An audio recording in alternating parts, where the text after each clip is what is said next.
This video is brought to you by Squarespace. Okay, Last of Us Season 2, I thought it was okay as a whole, but one scene blew my freaking mind. It was in the first episode, and it was the therapy scene between Joel and GAIL. This scene was ingenious, and I want to go through it beat by beat and then show the pretty rarely talked about writing topic that it sheds a lot of light on. So, GAIL is a psychotherapist in the apocalypse, and that is already fascinating, but the way it's introduced is counterintuitive. The scene starts, we don't know why Joel is in this house. When GAIL comes in, we don't know who she is, we don't know what's going on, and the first thing we get is not the weed, the first thing we get is this attitude that she has. She is vaguely annoyed, like bitter. It's like she's kind of just like over it already, whatever it is.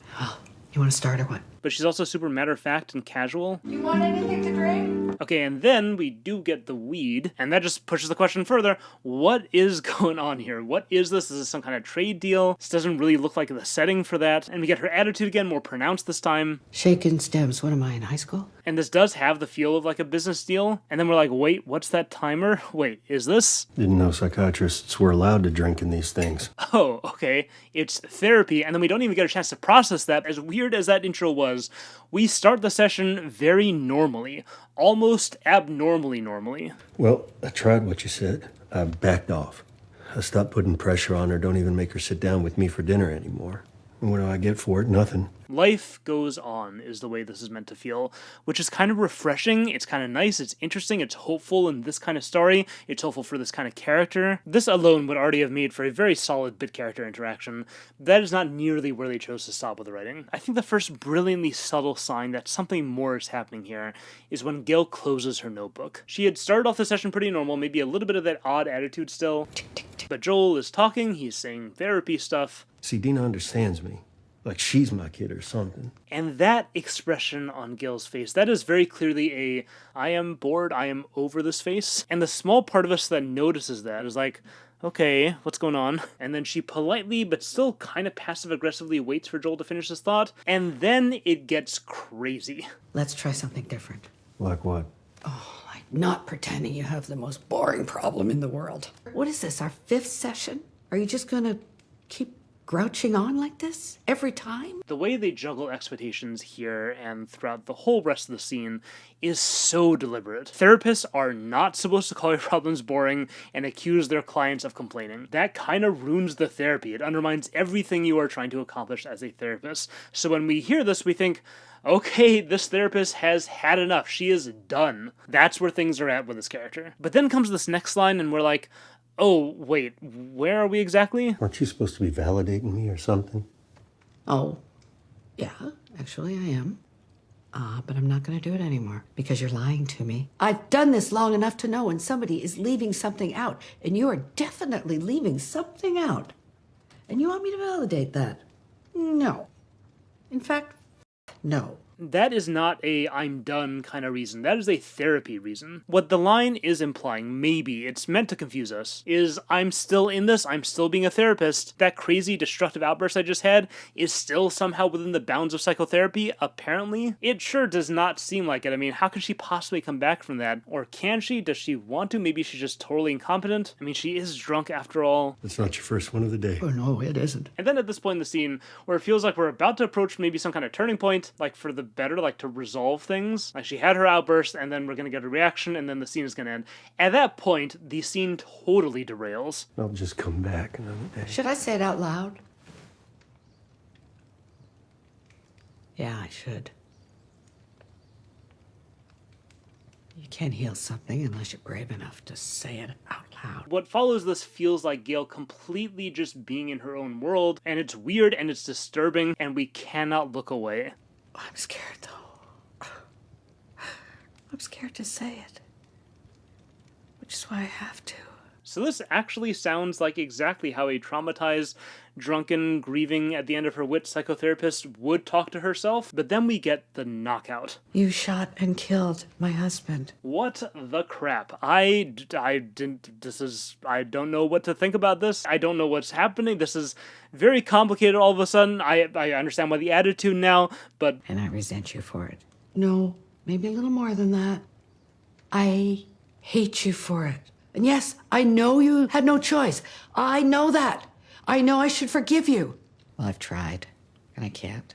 And looking at your face, sitting in our home, makes me so fucking angry. Okay, what is the scene turning into? How did we get here exactly?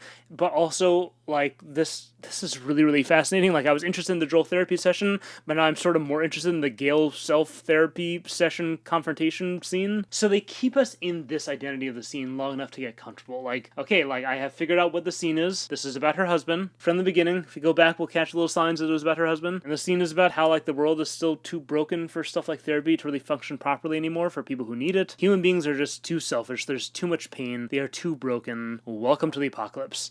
And then the second knockout. There it is. I've said it. I'm ashamed, but it's in the air, and I can't take it back. And now maybe there's a chance I can make things right with you. Your turn. Oh, okay, wait. So this was therapy the whole time? Or, I mean, no, she was clearly having a moment, like, for herself there. It really seemed honest and raw and vulnerable. She did seem like she was kind of in her own world. This is for her. But then that was kind of the point, wasn't it? Like, she was walking Joel through exactly how processing difficult feelings and confessions can work, what happens afterwards, where you can go from there. And that had to be super real for it to work. And yeah, it does work. I saved her. This scene just yoinks us in so many different directions, and it is so effective each time. And it's not like disjointed in like an unorganized way. No, it is bringing the scene itself to a deeper and deeper place, and then all of a sudden we're back where we started, but so much more raw and real and intense. And the reason why we are yanking the audience around with this specific scene with this specific character, it is not without purpose and intention. GAIL, once again, is a psychotherapist in the apocalypse. What does that look like? Well, let's start with this question. What does everything else in this world look like? When we look around, what we see is grim deterioration and breakdown of human civilization, and we see people fighting for more, fighting to get back a little taste of the past, or to hold on to what little they have of it, and so much of the time, the world is just too broken for that. Without the institutions and conventions of civilization, people are vicious, self-centered animals. They are full of trauma and pain. They are shells of themselves, shells of human beings, and yet, still, somehow we see them stumbling through all the terror, all the obstacles, and connecting with other people, helping them, healing them, being an honest, loving human being. And often in a way that was kind of unimaginable before the apocalypse, before the breakdown of everything. There's something freeing in that, something unleashed in that, both bad and good. But at the end of the day, people still connect with each other, people still care for each other, because that is what humans are, even in the apocalypse. And yet, the question remains of, is that enough? Is what people are capable of in this broken, traumatized, but still striving state, is that enough to actually be effective in healing each other, or more importantly, be effective in healing this whole broken world? So that is what we see big picture with Joel and Ellie in season 1, and that is what we see small picture in the scene with GAIL. She is broken and self-centered and full of trauma and pain and a shell of her former self, but still, she somehow stumbles through all of it. That's the chaos, that's the yanking back and forth, the weirdness, the confusion of the whole setup up until the climax. She pushes through to the other side, and she connects with Joel, and she honestly tries to help him. But the question remains, is it enough? A psychotherapist in the apocalypse is a totally unique experience within the story, but that experience expresses the same overarching ideas of the story as a whole, just from a completely new angle. Sound a whole new thing that clutters stuff? It is enriching and building on the core of the story that's already there. And that is what I think this character offers us in a writing education sense. It is a topic that I rarely hear taken up and talked about. How do you write bit characters? And if you are thinking that the answer lies in web design, you are wrong. There's no reason to think that, but coincidentally, that is what we're going to talk about next, because Squarespace is the sponsor of this video. Take it away, Ad Schnee. Do you have a giraffe that needs consulting? Or are you a giraffe yourself who would benefit from talking to a consultant? I am asking these perfectly normal questions because I want to demonstrate how easy it is to make a website with Squarespace's all-in-one web design platform. From start to finish, from when I found this random picture of myself and decided I needed to get my giraffe career off the ground, finally, after lazing around all these years, until I had a fully presentable website ready to publish, 15 minutes. If you have a business that could use a website, Squarespace just makes it that easy. And I'll say, even if you want to do a better job, then let's pencil in the time to chat and transform these big giraffes into reality. We're talking, what, a half hour? All the templates are there. All the designs look super professional. It is so easy to just swap in your own pictures, write your own blurbs, and your website is ready to go. And there is so much more you can do as well. Squarespace has great SEO tools, lots of stuff they offer on the back end, so you show up more in search results. And there's all sorts of ways you can customize. You can upload videos, you can upload blogs, podcasts. If you want to have a donation button, either one time or recurring, super easy to do. You can do a subscription model. They offer built-in email campaigns so you can connect with your clients or your fans or whoever. So go to squarespace.com/schnee for a free trial. And when you're ready to launch, use offer code schnee to save 10% off your first purchase of a website or domain. Back to the video. Okay, so bit characters, that is our topic. Even without all the meaning and depth we just talked about, you gotta appreciate that they even put this much effort into the scene in the first place, when this character could have just as easily been nothing. Because bit characters are so often just nothing. They are blatant plot devices. It's like, okay, my main character needs to go to the next town, so I guess we'll have him talk to the innkeeper. Are innkeepers interesting? Ugh, how much work do I have to put into this character? I will give him a funny hat. Is he interesting now? Does he need a catchphrase? Maybe I can make him sexy? Okay, is that interesting enough? Am I allowed to get back to the real writing now? Do I give him another funny hat? How many hats until he's interesting? GAIL in The Last of Us is not just a funny hat bit character. She is there to serve a function. She's there to reveal Joel's guilt. She's there because in the show, Eugene's death is a stepping stone into Ellie's conflict with Joel boiling over. She also gets used by the story later for the moth thing, very minor use. But despite the fact that she performs a bunch of random story functions that did not themselves shape her character into anything particularly interesting, the writers still looked at this and they saw opportunity. It was so much more than the whole dismissive attitude I acted out before. So that is our question for part 2 of this video. As a writer, when you're confronted with a need for a bit character, what do you do? And just for definition's sake, by bit character I mean some rando who will serve some story function. They are involved in things enough to have a name or at least be identifiable, but not enough to appear in more than like one or like a few scenes, or maybe they're kind of in the background of some scenes. The functions they serve do not automatically denote a specific arc or development of any kind, and it doesn't mean that they can't have that, but there's kind of no direction from the story for how to develop this dude further. And then also there's kind of this dilemma that you don't want to do too much because this character is not important and you don't want to clutter things, you don't want to overstuff your cup. So giving them their like funny mustache or whatever, it's not purely from laziness, it's often trying to be simple and focused, and that is totally reasonable. But then we do have characters like GAIL where they are clearly doing something more. So that's what I want to know. How do we do that? How do I make my big character so compelling in their short amount of time that they stick with you, that you remember them, they become highlights of their episodes or of their stories? So I want to point out a few tips that we learned from GAIL from the scene, just very simple, concise tips. Number 1, bit characters are a tool to expand your world. Last of Us characters so far have been mostly like soldiers, fighters, leaders, other survivors, and just generally other characters who are kind of similar to our main characters. A psychotherapist, as we keep saying, is totally different. It is so different from what Joel and Ellie and all these other people are. Okay, but now just showing that this other type of person exists, what does that do exactly? Is that all you have to do to show that they exist in this world? No, as we see with GAIL, there is more. Tip number 2, give them similar challenges to the main characters so we can see how they deal with it. GAIL, despite being a totally different person from Joel, she also lost someone who is very important to her. She is struggling to just keep going. She's still trying to help people, but her trauma is getting in the way. She's trying to balance the sensible, ordered, functional part of her life with the chaotic, aggressive, self-destructive part of her life. But the way she engages with and overcomes these challenges is totally unique to who she is. Unlike Joel and unlike Ellie and unlike anyone else we've seen so far, GAIL has a lot of tools to how to process her emotions. She is extremely in touch with her inner world. She has a lot of experiences with how these feelings and troubles play out. She's also just very, very in control of how she deals with this stuff. She is absolutely the most intentional character we've seen when it comes to processing inner conflict. And I don't mean ignoring emotions, I don't mean repressing emotions, I mean controlling what she does with her strong feelings. Okay, now once you've done that, we have the main takeaway from part 1 of this video. Number 3, take your bit character and make them match the story overall. This is how to prevent the story from feeling too cluttered. It's how to make it feel like an expansion of this story. Make them match the themes, make them match the motifs, make their little story a microcosm of the bigger story or of some bigger idea in the bigger story. And that will demonstrate, no, it's not just this main character, it's not just this main character. This is what's happening to the world. Everyone has to deal with this, and it's all showing different sides of the same complex ideas. The GAIL scene is like 5 minutes, and like we said, it shows all of The Last of Us's main idea in all of its glory. It's not just one side of it, it's not dumbed down at all, it's not like, oh, Apocalypse, she's upset, but she still connects. No, it engages the full complexity of the idea, from the weed and alcohol, because society's conventions are gone, to the struggle to do normal therapy and kind of the failure to do normal therapy, the way the trauma interferes, the chaos of that, and then the unique shape the therapy takes because of the state of things, and then also the complexity of the fact that even with her effective tactic, she still struggles and arguably fails to help Joel with what he's dealing with, because all of her training, all of her experience, it pointed her to the worst of pre-apocalypse father-daughter problems. Did you hurt her? and then in reality nothing from her pre-apocalypse life could have possibly led her to the reality of Joel's uniquely post-apocalyptic nightmare of a father-daughter relationship. I saved her.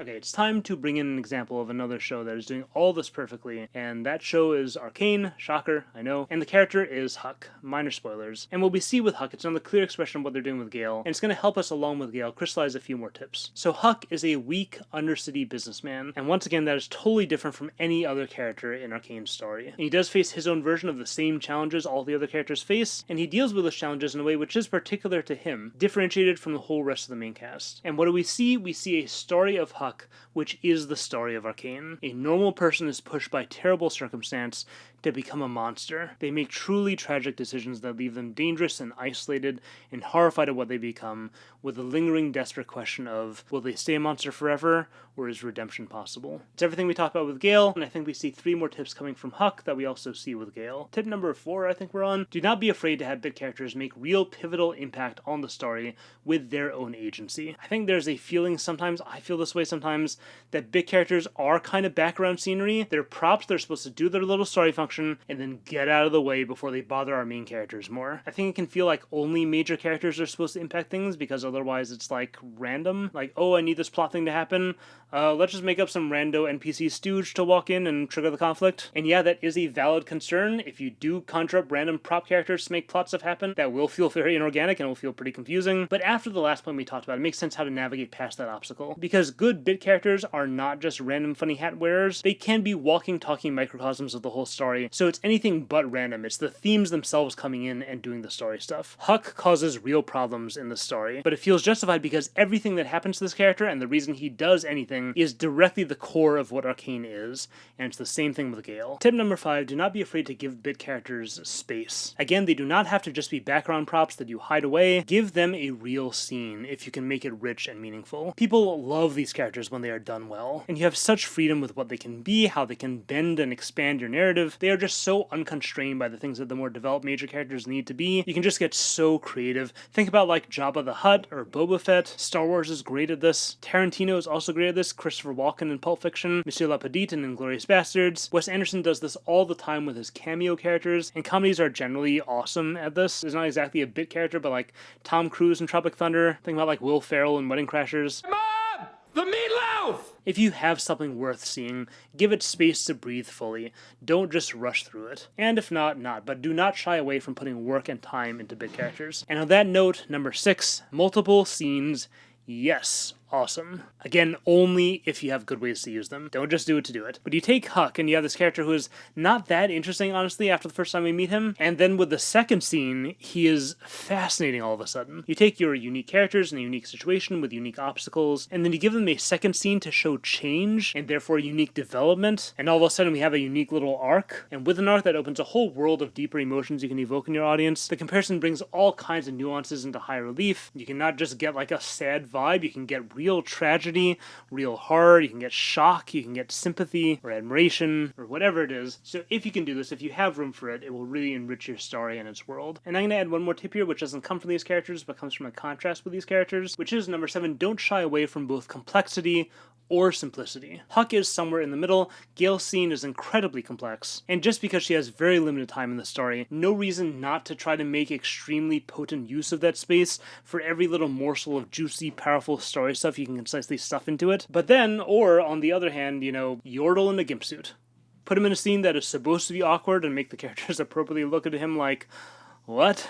Give us a character who licks random things, and have it add to the unsettling chaos of Undercity wildness. Make a big, blobby, alien mob boss, and use the kind of gross feel of that to contrast with the whole epic, noble vibe of the main character's adventure. Give us Greedo, who does one thing, and that bolsters the sense that the universe is in a state that is full of distrust and disconnect, aka the force is unbalanced. So basically I see 2 models here with a long, continuous spectrum in between, and probably lots of other models here and there too, but here are 2 models. You have a theme bit character, who may have a complex scene or multiple scenes or a little bit of an arc maybe, and they will embody core themes and core story stuff in a unique way that enriches the story and its arcs and its world. And then you have a tone bit character who's there to evoke an emotion that supports the scene or a character or a setting or a stage of your story. You give them an evocative characteristic, an evocative action to do, something to lick, and you turn them loose. This is what I think people are trying to do with the funny hat bit characters, but the key is you're not just trying to make them interesting. It's you think what the elements of your scene or story need, and you give these characters characteristics or actions that build the emotion your story is asking for in that moment. Lots more I could say about GAIL. You got the razor sharp dialogue, you have a couple other scenes that she appears in, you also have the acting. Like, holy moly, did Catherine O'Hara do an incredible job. I love it when they give comedic actors serious parts and we get to see their real acting chops. So good. But okay, we will stop here. Subscribe. What did you think of The Last of Us Season 2? I know there's been some controversy. I mean, from what I understand, even the second game was kind of controversial. And it seems like also, kind of like the last season, people are particularly upset with Bella Ramsey's portrayal of Ellie. Personally, I still feel the same as I did about the topic in Season 1. I find Bella Ramsey's Ellie annoying and bratty and dumb and really real, like in a good way. She reminds me of exactly the kind of kids I used to tutor, and I find that fascinating. It's really interesting seeing a character like that in a post-apocalyptic story. In any story with teenagers, they almost always try to temper the annoying, dumb teenageness of teenage characters. So it just feels interesting and really refreshing seeing a character like this navigate the apocalypse. I'll link the video that I made last season about the topic in the end cards. Anyway, if you like the video, support the channel on Patreon. Shout out to new high-tier patrons, Morgan Kenny and Evan Klein. Thank you to everyone who supports me on Patreon and on YouTube. I really, truly value the opportunity to connect with you all on group calls and messages and consultation calls,